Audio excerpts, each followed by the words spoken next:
Well, good morning to you. It's almost 7 o'clock here on the East Coast. I'm Anne-Marie Green. So glad you are here today.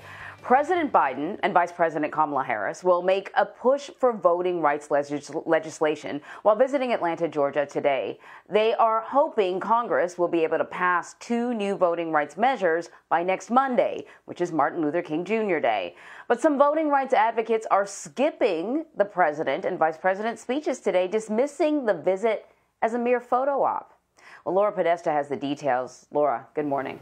Good morning, Anne-Marie. Well, Biden says that they're heading to the belly of the beast, the ground zero, if you will, of voting rights problems and voting rights reform in the context of American history. But as you mentioned, not everyone is welcoming the president and VP. Some critics say it's a waste of time. They should stay in Washington, where they can actually help push the legislation through.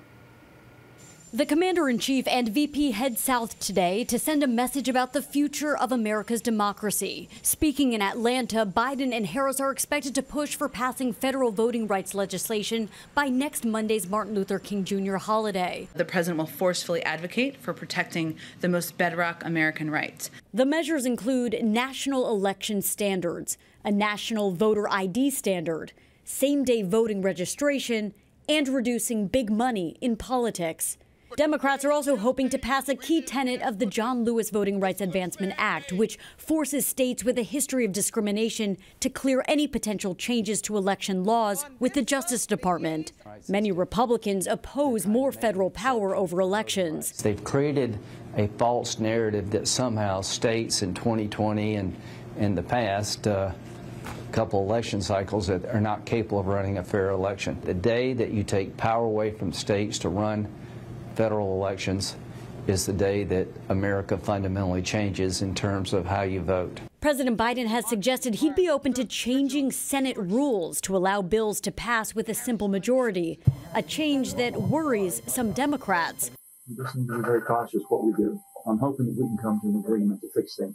Every American has a right to vote and should be protected. According to the Brennan Center for Justice, last year 19 states, most of them Republican-led, passed laws that make it more difficult to vote.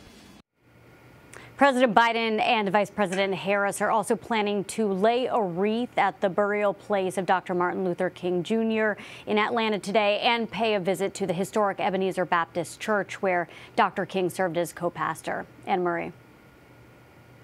So, Laura, what else can we expect to hear from the president and the vice president today?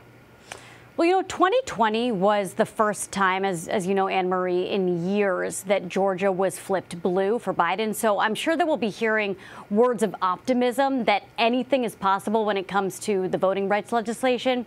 Additionally, the last time Biden and Harris were in Atlanta was visiting the CDC, the Centers for Disease Control. So perhaps they will touch briefly on the coronavirus and Omicron and give us an update on the battle against the recent surge.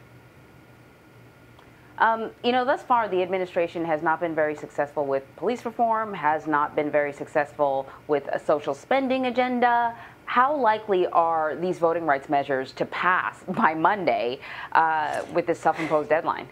Yeah, never say never, but less than 1 week is not much time. And to get it done might require ending the filibuster. In other words, to try and end the rule by which 60 senators must vote to stop discussion on a bill and then vote on that bill. And Anne-Marie, the simplest way to get rid of the filibuster is to change the text in the Senate rules. But here's the catch. Ending debate on a resolution to change the Senate's rules requires the support of 2/3 of the members present and voting. And Democrats certainly don't have the support of a large majority or bipartisan support on this filibuster issue. There are, of course, other ways to modify the filibuster, and that's been employed before. As recently as 2017, it could potentially be used again. All right, Laura, thank you very much. Thanks. Well, Ed O'Keefe will be joining me later in the hour with more on the president and vice president's Atlanta visit. You can stream that conversation at around 7:34 a.m. Eastern right here on CBSN.